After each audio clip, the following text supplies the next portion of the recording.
Nah, siapkan diri kalian karena dalam 5 menit ke depan, kita bakal ngebahas sebuah perjalanan yang jujur aja benar-benar luar biasa dari seorang Jean-Philippe Mateta. Kita ngomongin soal mimpi buruk kegagalan transfer senilai 30 juta pound sterling yang tiba-tiba berbalik jadi kebangkitan epik menuju panggung terbesar di dunia, Piala Dunia 2026. Yuk, langsung kita mulai. Oke, mari kita selami ini lebih dalam. Bayangin kalian ada di posisi Mateta pada tanggal 31 Januari 2026. Drama tingkat tinggi banget kan? Kalian itu striker top, selangkah lagi gabung sama klub raksasa Italia, tiba-tiba semuanya hancur berantakan. Nah, pertanyaannya sekarang, gimana ceritanya seorang pemain yang baru aja gagal tes medis bisa tiba-tiba masuk skuad Piala Dunia cuma dalam waktu 4 bulan? Gila kan? Kalau kita lihat rentetan waktunya, faktanya emang brutal banget. Jadi gini, semuanya tuh berawal dari radang lutut kanan di bulan November 2025. Masalah meniskus ini makin parah sampai puncaknya di Januari 2026. Hasilnya, dia gagal ngelewatin 2 tes medis berturut-turut di Milan. Bayangin, kesepakatan transfer 30 juta pound sterling lenyap begitu aja dalam sekejap. Di titik ini, kayaknya musim dia, dan pastinya impiannya juga udah bener-bener tamat. Tapi tunggu dulu, kita mundur dikit ya biar paham kenapa kegagalan transfer ini tuh rasanya nyesek banget. Valuasi 30 juta pound sterling itu bukan angka yang dikarang-karang loh, dia emang pantas dapat segitu. Lihat aja rekam jejaknya, dia itu pemain terbaik Crystal Palace musim 2023-24, dapat medali perak di Olimpiade 2024, dan puncaknya juara FA Cup di musim 2024-25. Dia tuh bener-bener lagi ada di puncak karirnya banget sebelum lututnya bermasalah.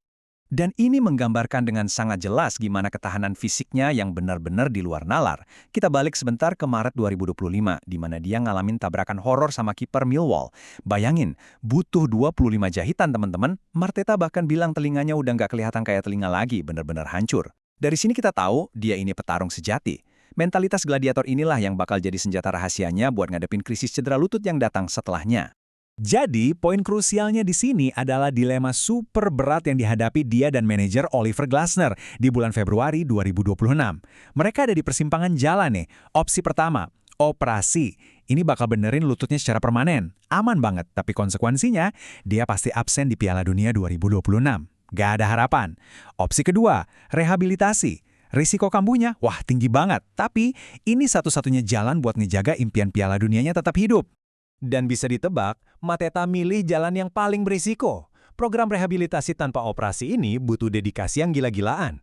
6 minggu penuh, dia cuma bisa nonton di pinggir lapangan tanpa boleh nyentuh bola sama sekali. Frustrasi? Pasti. Tapi dia fokusin semua energinya buat perkuat otot paha depan secara intensif banget. Sedikit demi sedikit, dia bangun lagi kekuatannya, sampai akhirnya pelan-pelan mulai gabung latihan lagi sama tim utama di bulan Maret. Mari kita lanjut dan lihat bagaimana ini berkembang. Angka 36 ini bukan angka sembarangan ya. Ini ibarat monumen kebangkitannya. Waktu dia akhirnya balik merumput, boom, dia cetak gol ke-36-nya di Liga Premier untuk Crystal Palace. Ini bukan cuma bukti kalau badannya udah fit lagi, tapi gol ini juga resmi bikin dia jadi pencetak gol terbanyak kedua sepanjang masa buat klub di kompetisi itu. Keren banget kan? Nah, yang benar-benar menarik dari bagian ini adalah seberapa cepat dia ngebungkam semua orang yang ngeraguin dia. Begitu dia balik main di Eropa dan Liga Domestik di bulan April, dia benar-benar langsung meledak. Dia cetak 1 gol krusial lawan Fiorentina, terus beberapa hari kemudian, dia ngegas lagi dengan 2 gol spektakuler yang ngoyak gawang Newcastle United. Sentuhan magisnya langsung balik itu aja dalam sekejap. Semua rasa sakit, keringat, dan perjuangan mati-matian itu akhirnya bermuara ke sini. Waktu dia ngobrol sama El-Equipe, dia bilang ini tuh mimpi masa kecilnya. Dan dia rela kerja seperti orang gila buat wujudin itu. Dan pada akhirnya, 14 Mei 2026 jadi saksi. Kerja gilanya terbayar lunas. Didier Deschamps resmi masukin nama Jean-Philippe Mateta ke daftar 26 pemain Prancis buat Piala Dunia. Bener-bener penebusan yang sempurna. Jadi, perjalanan luar biasa ini udah sampai di titik puncaknya. Dari yang awalnya ada di titik terendah, batal pindah klub karena gagal tes medis, sampai sekarang berdiri tegak siap bawa nama negaranya di turnamen paling bergengsi sejagat raya. Ini benar-benar bukti nyata kalau dedikasi itu bisa ngalahin semua keraguan.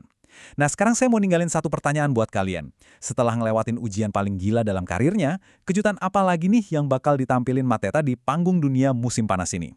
Makasih banyak udah nemenin saya di sesi bedah materi 5 menit kita kali ini, dan pastikan kalian pantengin terus aksinya di lapangan nanti.